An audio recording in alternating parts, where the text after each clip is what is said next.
역대상 17장 1절부터 14절까지 말씀입니다. 하나님의 은혜가 여러분에게 함께 하시길 바랍니다. 세상이 참 살기 팍팍하고 어려운 세상이긴 하지만 간혹 우리가 사는 세상에는 따뜻하고 훈훈한 얘기들이 들려오곤 합니다. 얼마 전에도 그랬어요. 얼마 전에 한 뉴스 시간에 아주 짤막한 영상이 나왔습니다. 그 영상은 14초밖에 되지 않는 아주 짤막한 영상이었는데 그 영상이 굉장히 많은 사람들에게 감동을 줬죠. 그리고 조회수가 무려 140만 회가 넘게 조회가 되는 유명한 영상이 되었습니다. 그 내용은 뭐냐면 경기도 안산에 한 카페가 있는데 그 카페에 한 손님들이 찾아왔어요. 근데 이 손님들이 청각장애인들이라 사람들하고 대화하기가 힘드니까 이 점주였던 젊은 여자분이 이 자기 가게에 오시는 청각장애인들을 어떻게 좀 마음을 다해서 이렇게 맞아들일 수 방법이 없을까 이런 고민을 하다가 유튜브라는 것을 통해서 수어를 배우기 시작했어요. 그러던 차에 어느 날 청각장애인 어른 두 분이 그 매장을 방문했습니다. 이 점주가 커피를 가져다 주면서 손님들은 의자에 앉아 있으니까 테이블 앞에 무릎 꿇고 이렇게 앉아서 커피를 드리면서 그분들이 볼 수 있도록 수어로 맛있게 드세요 하고 이렇게 한 거예요. 그걸 보고서 청각장애인들이 너무 놀라고 좋아했대죠. 그래서 너무 잘한다고 최고라고 이렇게 해주니까 이분도 너무 기분이 좋았대요. 얘기를 들어보니까 이분은요 아르바이트로 시작해서 일을 했다가 점주가 됐던 젊은 여자분이에요.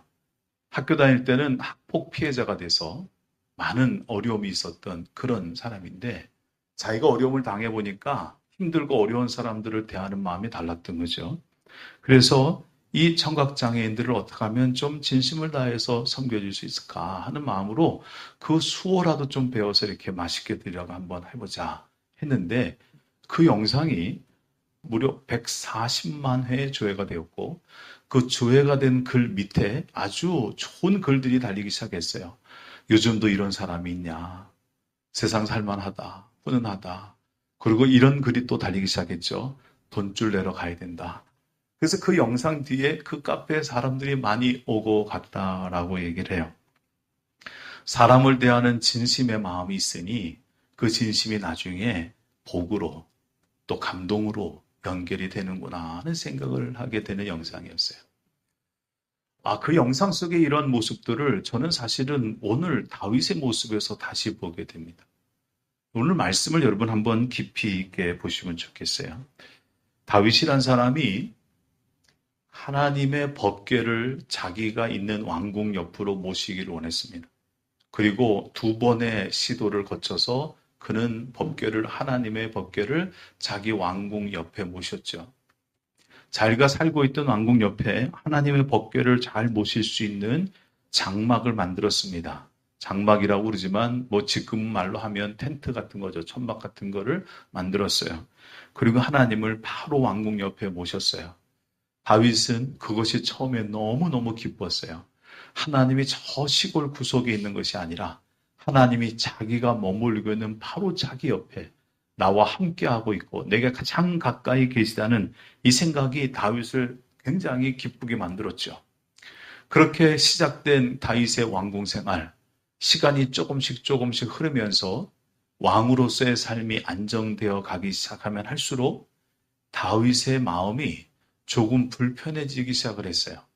처음에는 그런 생각을 갖지 못했는데 시간이 하루하루 지나면서 왕궁을 드나들기 시작을 하면서 또는 왕궁에서 밖을 내다보면서 다윗의 마음에 자꾸만 불편해진 게 한 가지가 있는데 그것이 바로 하나님을 모셨던 장막이었어요.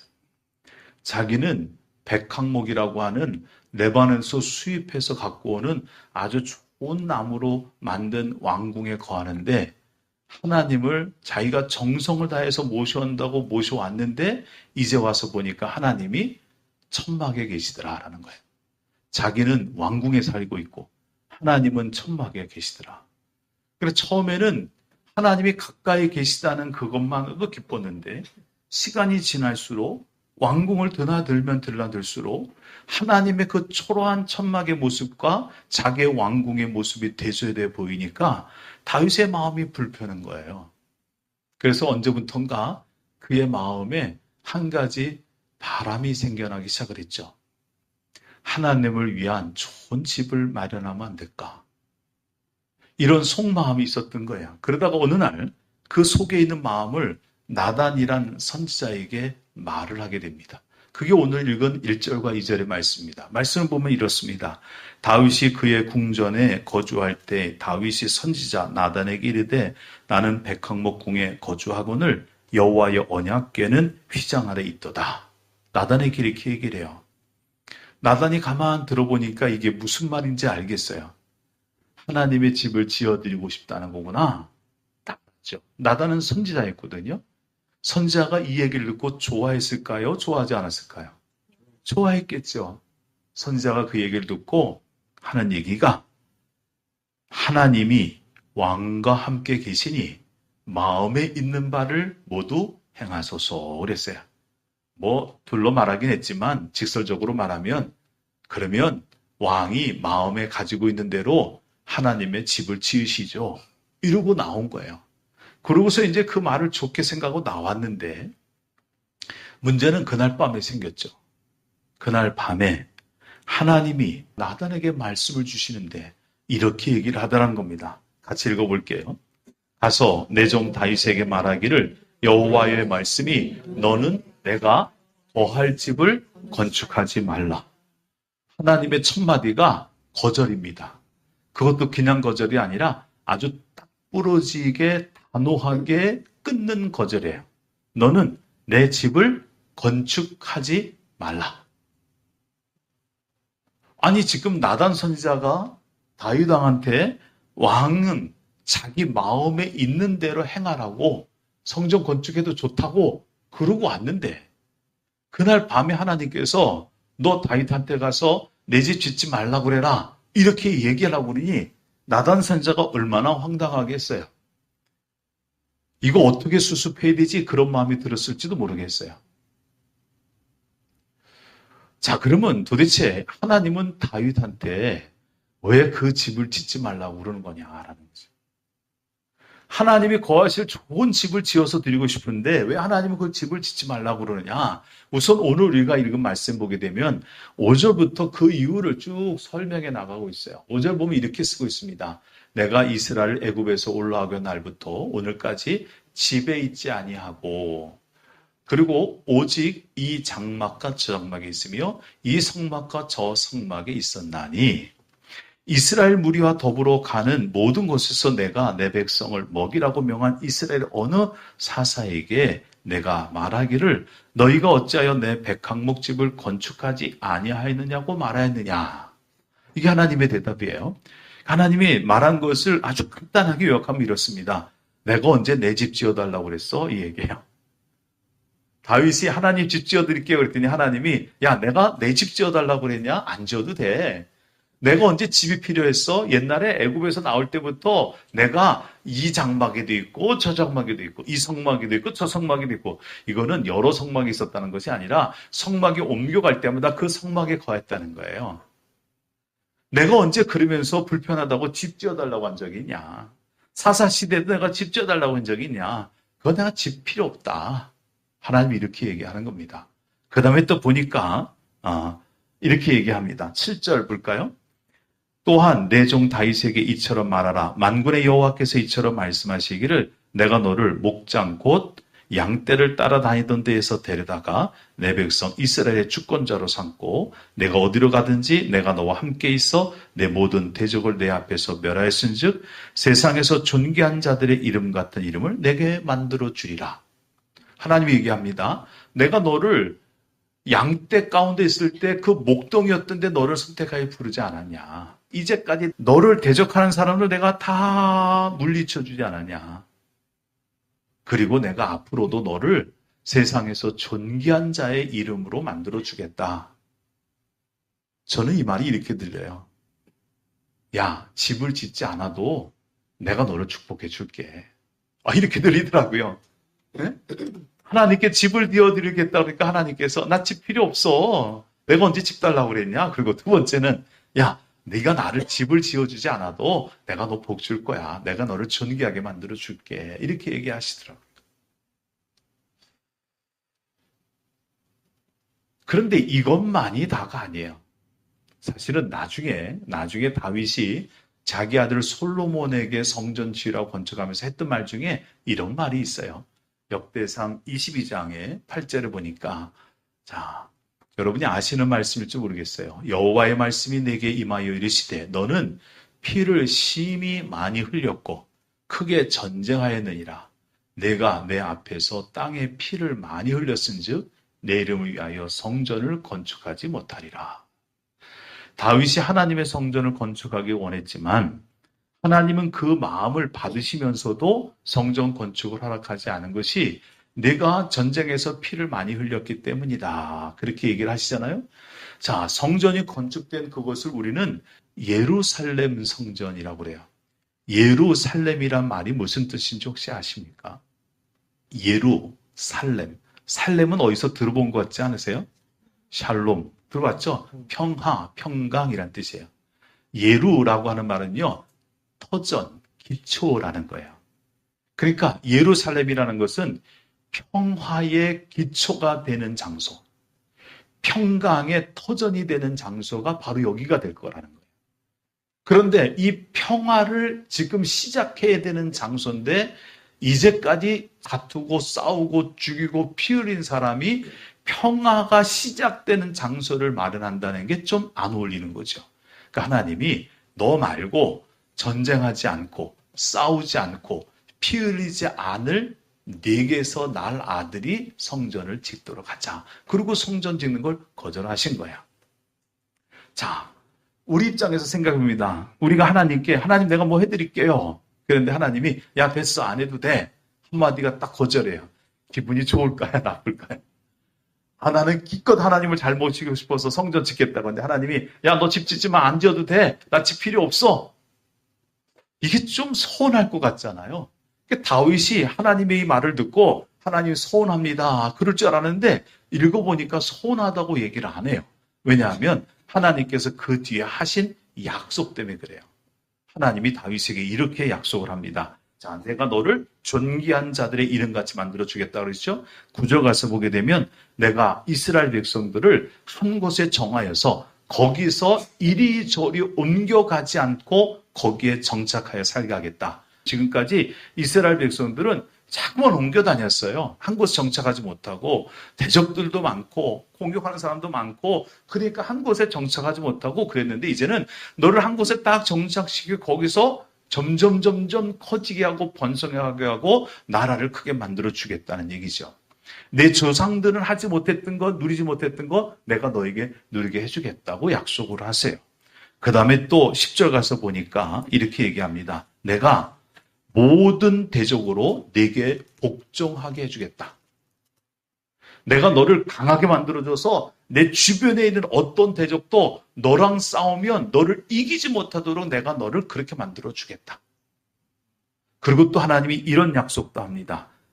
10절 끝에 이렇게 나오는데 여호와가 너를 위하여 한 왕조를 세울지라. 하나님이 왕조를 세워주신다네요. 너만이 아니고 너에게서 난 아들, 그 아들을 통하여 왕조를 세우신다는 거죠. 11절 보니까 이렇습니다. 내 생명의 연한이 차서 내가 조상들에게로 돌아가면 내가 내 뒤에 내 씨, 곧 내 아들 중에서 하나를 세우고 그 나라를 견고하게 하리니 그는 나를 위하여 집을 건축할 것이요 나는 그의 왕위를 영원히 견고하게 하리라. 내가 죽고 나면 너에게서 낳는 아들들이 있는데 그 중에서 한 아들이 내 집을 지을 것이고 내가 그의 왕위를 견고하게 해주고 그 왕위가 영원히 계속되게 하겠다. 그래서 이 가문이요 나중에 예수 그리스도가 태어나는 메시아가 태어나는 그런 가문이 됩니다. 그리고 하나님이 이렇게 얘기합니다. 내게서 날 그 아들, 나의 집을 지어줄 너의 아들 있잖아. 그 아들은 나의 자녀가 될 것이고 나의 아들이 될 것이고 나는 그의 아버지가 될 거다. 그렇게 얘기를 하세요. 그러면서 하나님께서 다윗, 내 후손들, 내 자손들 그 집을 영원히 대대로 영원하게 왕조가 되어서 내 가문을 세워주겠다라고 얘기를 해요. 저는 이 말씀을 읽을 때 좀 가슴이 흥분됐어요. 왜냐하면 이런 모습이 보였기 때문이죠. 다윗이 하나님께 집을 지어드릴 마음을 가졌더니 하나님은 다윗의 가문을 세워주시더라. 다윗의 집을 세워주시더라. 누가 복 받았냐? 다윗이 복 받았죠. 누가 수지 맞았냐? 다윗이 수지 맞았어요. 다윗은요, 하나님의 성전을 지어드리진 않았어요. 하나님의 집을 지어드리진 않았어요. 그냥 하나님의 집을 지어드리고 싶다 마음만, 생각만 가지고 있었던 거예요. 그런데 하나님은 다윗의 집을 세우세요. 그가 거주할 집을 건축하게 하는 것이 아니라 그의 집안, 그의 가문을 명문가로 세워주시고 왕가로 세워주시고 왕조로 세워서 그 집안이 대대로 이어지게 만드는 그런 축복을 다윗에게 주시는 것을 보면서 야, 다윗 수지 맞았다. 하나님의 집을 지어드리려고 그랬더니 하나님이 오히려 그의 집을 지어주는구나. 이런 복을 받아야 되는데 이랬으면 좋겠다. 이런 생각이 들더라고요. 이렇게 됐으면 좋겠다. 다윗을 보면서 참 하나님께서 그에게 참 큰 복을 주시는구나라는 걸 생각했는데 다윗이 이렇게 복받는 모습 보면서 생각해 봅니다. 하나님은 다윗에게 왜 이런 복을 주시나? 왜 이런 약속을 주시나? 하고 봤더니 그가 하나님을 섬기는 마음이 어떠한가를 받으신 거죠. 성전을 짓는 일은 하지는 못했어요. 그러나 그가 왜 성전을 지으려고 하는지 그 마음은 알고 계세요. 그거는 하나님을 잘 섬기고 싶은 거예요. 하나님을 잘 모시고 싶은 거예요. 내가 갖고 있는 모든 마음을 다해서, 전심을 다해서, 내가 할 수 있는 모든 정성을 다해서 하나님께 어떻게 최고의 것을 드려 하나님을 모시고 섬길 수 있을까? 이게 다윗이 가진 마음이었어요. 다윗이 그런 마음을 품으니까 하나님께서 오히려 다윗의 가문과 다윗을 복되게 하세요. 성경을 읽어보면 다윗이 말이죠. 하나님의 성전은 짓지 못했습니다. 그리고 하나님께서 주신 약속을 보게 되면 그 약속이 후손들에 대한 약속처럼 보이잖아요. 그런데 역대상을 읽어가다 보면 26장, 27장 이 뒷부분에 가면 성전 건축을 준비하는 장면이 나오거든요. 그때 다윗이 말해요. 다윗이 자기가 성전은 건축하지 못했지만 성전 건축하기 위해서 솔로몬이 성전 건축할 수 있도록 하기 위해서 자기가 가지고 있던 재산 그거를 성전 건축 헌금으로 내놓습니다. 근데 그 금액을 보면 깜짝 놀래요. 이렇게 내나요? 금이요 3,000달란트. 이걸 환산해 보면 무게로 100.2톤이랍니다. 100톤. 금입니다. 금. 아니 지금 이거 환산해 보면 가치가 얼마쯤 되냐면 지금 돈으로 한 19조 9천억, 한 20조 원 된대. 20조. 은이요 7,000달란트. 금액으로 4,788억 원. 야, 하나님께 집을 한번 지어드리려고 마음만 먹었더니 하나님이 가문의 복을 주는 것뿐만 아니라 이런 복도 주시더라고요. 일생을 복을 누리며 살아요. 그럼 다윗만 복을 받았느냐? 아니에요. 다윗이 통치하고 있던 나라도 복을 받아요. 그래서 나라에 세수가 들어오잖아요. 세금 같은 게 들어오잖아요. 조공이 들어오잖아요. 이걸 모았어요. 모아서 나중에 솔로몬이 성전을 건축할 때 쓸 수 있는 돈을 준비해서 마련한 국고에서 나온 걸 봤더니 얼마가 나오면 이렇게 나와요. 금이 10만 달란트, 금이 3,420톤. 지금 돈으로 약 660조. 은이 100만 달란트, 34,200톤. 지금 돈으로 약 68조. 합계 728조. 여러분 우리나라 금년에 1년 예산이 얼마인지 아세요? 대한민국 1년 총 예산 727조. 우리나라 예산보다 많아요. 이 정도면 복 받은 거 아닌가요? 나라도 복을 받았고요. 개인도 복을 받았어요. 왜요? 하나님을 잘 섬겨보고 싶은 거예요. 하나님을 진짜 잘 모셔보고 싶은 거예요. 이게 그의 진심이에요. 그런데 하나님은 그 진심을 받으시고 건축하는 건 그에게 허락하지 않았지만 하나님께서 그에게 축복의 문을 열어주시더라는 거죠. 그러고 나서 성경을 보니까 믿음이 사실은 이게 믿음의 기초더라고요. 마태복음 보니까 이런 말씀이 있습니다. 무엇을 먹을까? 무엇을 입을까? 무엇을 마실까? 염려하지 말라. 너희는 먼저 그의 나라와 그의 의를 구하라. 그리하면 이 모든 것을 너희에게 주시리라. 믿음이 도대체 뭐냐? 그것은요, 하나님을 먼저 생각하고 하나님을 잘 모시는 방법이 없을까? 하나님께 어떻게 정성을 다하는 방법이 없을까? 이게 믿음이라는 거죠. 그러고 나서 말씀을 보면 하나님이 구약에서 제사에 대한 것을 쭉 설명하고 또 십계명과 율법을 쭉 설명할 때 하시는 말씀들이 있어요. 예를 들면 예물을 드릴 때 보면 그렇게 얘기하죠. 1년 된 순양이나 순염소 중에서 흠이 없고 깨끗한 것으로 드려야 돼요. 하나님께 드리는 거는요, 흠이 있으면 안 되고 가장 좋은 걸 골라서 드리라는 거예요. 하나님께 드리는 건요, 모든 수확을 거둘 때 수확의 첫 열매를 하나님께 먼저 드리는 거예요. 내게 주신 것을 먼저 하나님께 드리고 내가 나머지를 쓰는 거지, 내가 쓰다 남은 걸 하나님께 드리는 게 아니라는 거죠. 모든 초태생, 처음 태어난 모든 동물 가축들 다 하나님께 드린다고 했어요. 그러니까 하나님께 드리는 것은요, 가장 좋은 것으로 가장 먼저 그걸 하나님께 드리는 게 신앙생활, 믿음생활이라고 얘기하는 거죠. 그렇게 되면 하나님께서 그렇게 하나님을 정성을 다해서 중심으로 섬기는 사람들을 하나님이 지키고 보호하고 책임져 주시겠다라는 것이 하나님의 약속이거든요. 믿음은 그렇게 사는 거예요. 그런데 우리는 하나님을 믿을 때 좀 계산적일 때가 있어요. 이렇게 하면 하나님께서 나 복 주실까? 이렇게 하면 하나님께서 내게 물질을 주실까? 이렇게 하면 하나님께서 우리 자녀들 앞길을 열어주실까? 이렇게 하면 하나님께서 나를 좀 고쳐주시고 건강하게 하실까?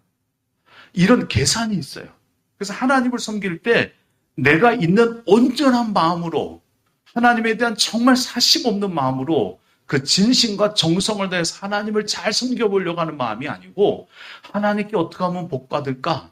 하나님께 어떻게 하면 은혜를 누릴까? 이런 생각이 앞서는 사람들이 있다는 거죠. 근데 그거는 믿음의 중심이 아니에요. 믿음은 하나님을 기쁘게 하는 게 우선인 거죠. 하용록이라고 하는 회장님이 계셨어요. 재작년 12월에 돌아가셨는데 이분은요, 미국의 오바마 대통령 정부에서 건축 자문위원하고 이사를 지낼 정도로 미국에서 아주 유명한 건축가예요. 그의 아버지가 목사님이셨는데 이 목사님도 하나님을 기쁘게 하는 일을 하던 목사님이었어요. 문둥병 걸린 분들 모여 사는 한센병 그 환자촌에 가서 거기서 13년 이상을 환자를 돌보고 하고 섬겨둔 그런 목사님이었어요. 거기 와서 이제 일을 같이 하고 있던 미국에서 온 선교사님이 14년 동안 한센병을 돌보는 그 목사님의 가정을 보면서 너무 감동을 받아서 그 가정을 미국 필라델피아로 오게 초청을 해줘요. 그래서 그 집안이 미국으로 다 이민을 갔어요. 미국으로 이민을 갔는데 언어가 안 되니까 참 고생을 하긴 했지만 하나님이 그 집안을 축복하셨고요. 하용록이라고 하는 이 분은요, 29살 때 건축회사의 중역까지 올라갔대요. 그냥 앞길이 막 열리는 거예요. 그러다가 이제 자기가 잘난 줄 알고 살았다고 그러죠. 우리 아버지가 그렇게 13년 동안 한센병에서 고생했으니 내가 복 받는 건 당연히 그러고 아주 교만하게 살았는데 하나님이 어느 날 이분을 쓰러뜨립니다. 고속도로에서 32살 때 쓰러졌는데 심장에 문제가 쓰러져 갖고요. 죽을 뻔했어요. 그래서 심장 이식 수술을 받았죠. 근데 그것이 또 부작용이 나서 다시 심장 이식 수술을 받게 돼요. 두 번째 심장 이식 수술을 받게 될 때까지 이분이 성경을 3독을 통독하다가 잠언 31장에 가서 그것을 읽다가 우리 그리스도인들은 모두 다 그리스도의 신부니까 이렇게 살아야 되는구나 하면서 하나님이 주시는 말씀을 깨닫고 그 말씀 갖고 그가 살기로 다짐을 해요. 그리고 건축회사를 그렇게 운영하기 시작하면서 정말 유명한 사람으로 하나님께서 엄청난 복을 주셨던 그런 가정을 이루게 되죠. 믿음의 명문가를 이뤄요.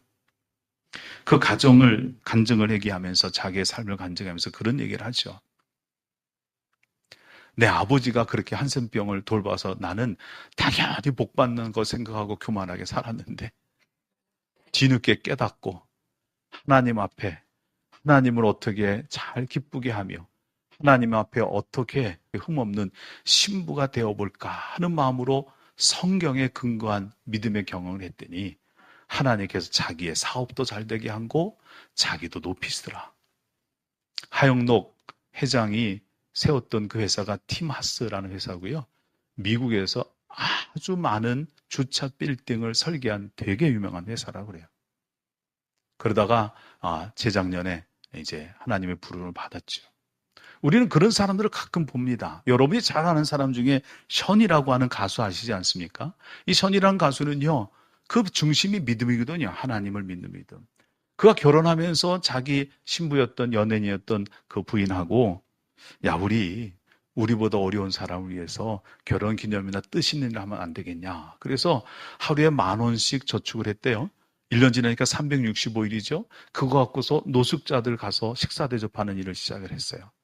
그렇게 이제 매일매일 자기가 어려운 사람을 돕기 위해서 모으고 그러다가 지금까지 기부한 돈이 말이죠. 70억 원이 넘습니다. 혼자 기부한 게. 여기 상암당을 가면 어린이 재활병원 있거든요. 그 재활병원도 그 기부 모아서 건축하게 만들었고요. 루게릭병 걸린 사람들, 그들 요양병원도 또 건축하게 되고요. 8.15 후손들, 독립유공자 후손들 너무 어렵게 사는 거 보고 가슴 아파서 매년 8.15 광복기념일이 되면 8.15잖아요. 815km를 뛰어요. 그러고도 도네이션을 받아서 기부하는 일을 하면서 70억이라는 돈을 기부를 했어요. 그런데 자기 집이 없어요.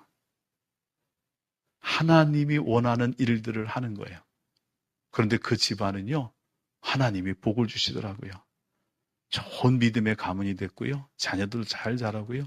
그 물질이 부족하냐? 아니에요. 하나님께서요, 때를 따라서 공급하시는데 어떨 때는 방송을 하기도 하고 어떨 때는 강연을 하기도 하고 어떤 때는 광고를 찍기도 하고 그러면서 부족함이 없이 채우시면서 믿음은 믿음대로 좋아, 가정은 가정대로 좋아, 물질은 물질대로 채워져, 하나님은 하나님대로 기쁘게 하는 이런 삶을 살게 되더라는 거죠. 금년에 우리가 함께 외치고 있는 표어가 믿음을 새롭게 하고 한마음으로 연합하라 합니다. 여러분, 지금까지 역대상의 말씀을 들으면서 어떤 마음이 드세요? 하나님이 뭘 얘기하고 계실까요? 믿음을 새롭게 하라는 겁니다. 우리의 믿음을 새롭게 하는 게 시작이 돼야 된대요. 그 시작이 뭐냐? 하나님에 대한 온전한 마음, 하나님에 대한 진실된 마음, 그 마음부터 시작해야 된다는 거죠. 다윗이 너무나 귀한 사람인 건 다윗이 그런 마음을 가졌던 사람이기 때문이죠. 하나님께서 오늘날 우리를 보시면서 우리 중에 그런 믿음의 사람을 찾는다고 하면 여러분이 하나님 제가 그런 사람이에요 라고 대답할 수 있을까요? 우리가 하나님을 믿는 모습이 다윗처럼 진짜 조금도 사심도 없이 오직 그저 하나님만 기쁘시게 오직 하나님의 기쁨을 위해서 어떻게 하면 하나님을 최고로 잘 섬길 수 있을까? 어떻게 하면 하나님께 가장 좋은 곳으로 섬길 수 있을까? 그 마음을 가지고 우리가 하나님을 섬기고 있는 건 맞을까요?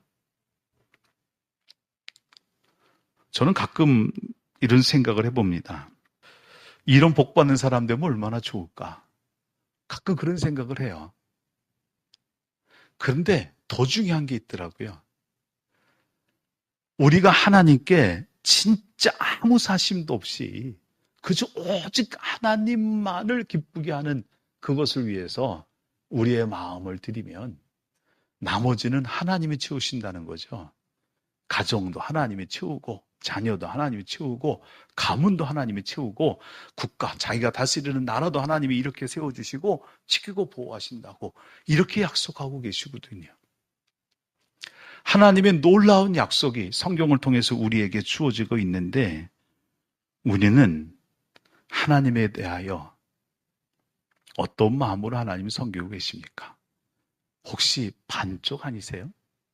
여기도 걸치고 저기도 걸치고 이렇기도 하고 저렇기도 하고. 이번 주에는 여러분 하나님에 대한 우리의 마음을 다시 한번 정리하고 점검하는 시간이 됐으면 좋겠습니다. 하나님은 말이죠. 하나님은 독생자 예수 그리스도를 우리에게 내어주시기까지 모든 것을 전적으로 우리 위해서 주셨어요. 그리고 그 하나님이 우리에게 너도 나에게 내 마음을 줄 수 없겠냐고 물으세요. 그 마음이 드려지는 그 순간 하나님은 우리에게 필요한 것들을 얼마든지 충분하게 공급해 주시는 복과 은혜를 더해 주실 줄로 믿습니다. 다윗의 바람, 거기에 하나님의 약속이 주어지듯이 여러분이 하나님을 잘 섬기고자 하는 그 바람 위에 하나님의 약속과 하나님의 축복이 임하게 되시기를 주님의 이름으로 축원을 드립니다. 기도하겠습니다. 하나님, 오직 하나님만 잘 모시고 섬겨보고 싶었던 다윗의 모습이 우리에게도 있기를 소망해 봅니다. 하나님, 다윗처럼 살아가는 삶을 위하여 우리가 힘쓰게 하여 주실 때 우리에게도 하나님이 책임져 주시는 삶을 살아갈 수 있는 은혜와 복을 누리는 삶이 주어지도록 허락하여 주옵소서. 예수님의 이름으로 기도드립니다. 아멘.